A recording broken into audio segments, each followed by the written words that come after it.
Your world, your challenges, your faith. When faith within engages the world without, there's power. It's living life from the inside out. It's really just been a blur of survival mode for nearly 2 years. It's not your imagination. Research bears out what parents of young children know. Parenting during the pandemic feels overwhelming. You do what you have to do because there's nothing else to do. You just do it. Inside Out's checking in today with two parents in the listening area. We want to learn what they're facing as they raise children in these extraordinary times. My name is Janet Mourhess, and I have 4 children. They are 8, 7, 5, and 2. My husband and I, we live outside of Addison. My name is Kelly Smith. I live right outside of Syracuse, New York, and I have 3 daughters. One is 4.5, one is 2.5, and one is 5 months. What would you say has been the most challenging part of the pandemic for you and your husband? I think the everything. I don't know where to start. No. For the Mourhess family, juggling the frequent changes in their children's school schedules has required extraordinary flexibility. We went from virtual school to then I had to homeschool my oldest while my then kindergartner was still in public school every other day, and my then preschooler was 3 days a week. And both families grappled with how to make what's happening in the world and their lives understandable to little minds. The big one is explaining to our kids what COVID-19 is in terms for them to understand. We've got this, what we called a big germ. That was how we explained it to them. Big germ going on that is pretty dangerous, and we don't really know a whole lot about it beyond that. And we just have to... and why we have to do certain things a little bit differently than we might be used to. School schedules have changed, play dates canceled, vacations postponed, and many of the ways that parents used to recharge have evaporated. But when I talk with Janet Mourhess and Kelly Smith about how they're making it through this pandemic, I found that they've learned similar strategies that are supported by research on how families can thrive. What have you found has kept the kids the most engaged and the most encouraged or hopeful? A big thing for us is routine. I think not making too many changes to our daily routine gave them some sense of normalcy.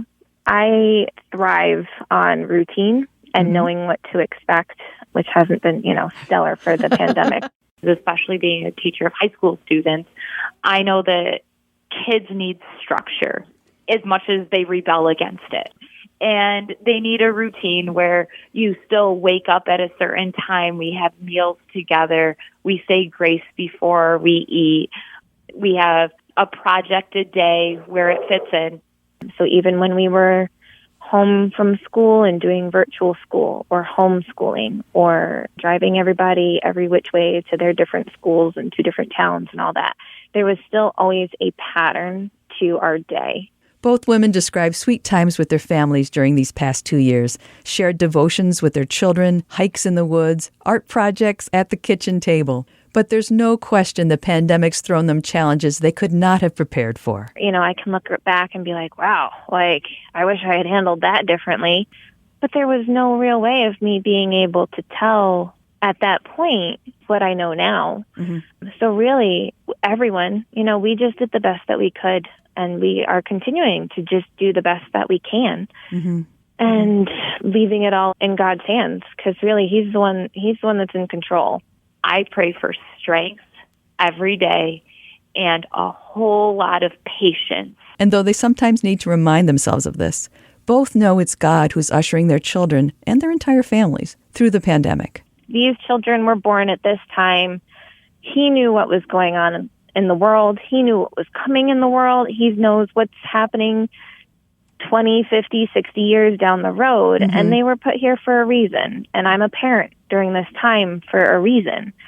I can't say that I know what that reason is, but, I just have to trust that He does there's nothing that I can do that can veer my entire family off of his plan for our lives, pandemic or otherwise. They're his kids. I'm simply the one blessed to be able to raise them. And I just need to do what I think is best for them with what resources I have. Because that's the reason I'm their parent.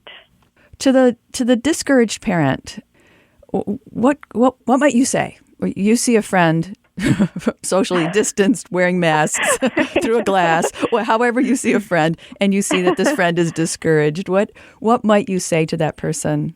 I would say, you are not alone. None of this is easy. Not even a little bit. I would say, me too. And I can't tell you how many times I have cried and I have just wanted to give up. It's okay to feel discouraged. It's okay to feel however you want to feel about it. Just know that no one has it figured out. No one has the answers. You just need to keep putting one foot in front of the other. And eventually, hopefully, things will get easier. If for some reason they just keep being hard, then all we can do is keep relying on God to get us through it, and trust that He is in control when we are not. I would tell any discouraged parent to give yourself grace and forgiveness, because Jesus already did that for you. He's going to make everything that we do work for His glory in the end. So just know everyone's struggling in one way or another, but God's right there with you. Whether it feels like He is or not right now, He is. I like to think of myself as someone who has it all together, and I have more moments than I'd like to admit that I feel like a failure. And I think that's normal, and I think that also means that you're a good parent because you're trying. I love my husband. He is such a great support, but sometimes even he is not enough. So for anyone who finds themselves either without a partner who is supportive or without one in general, or an absent partner, you have a better partner in God. We've already mentioned that the pandemic's required a great deal of flexibility from both parents and children. For Kelly Smith, that's involved relocating her Bible to the kitchen, where she grabs time with God between her other responsibilities. She's come to call those moments her time with the God of the kitchen sink. You find those moments where you leave that Bible open in your kitchen, and if you have a minute, you look, and God has met me. God has met me. God has met me more times than I can say. You've been listening to Inside Out's look at what parents of young children have been facing during the pandemic. Many thanks to Janet Mourhess and Kelly Smith. I'm Martha Manikas Foster for Family Life.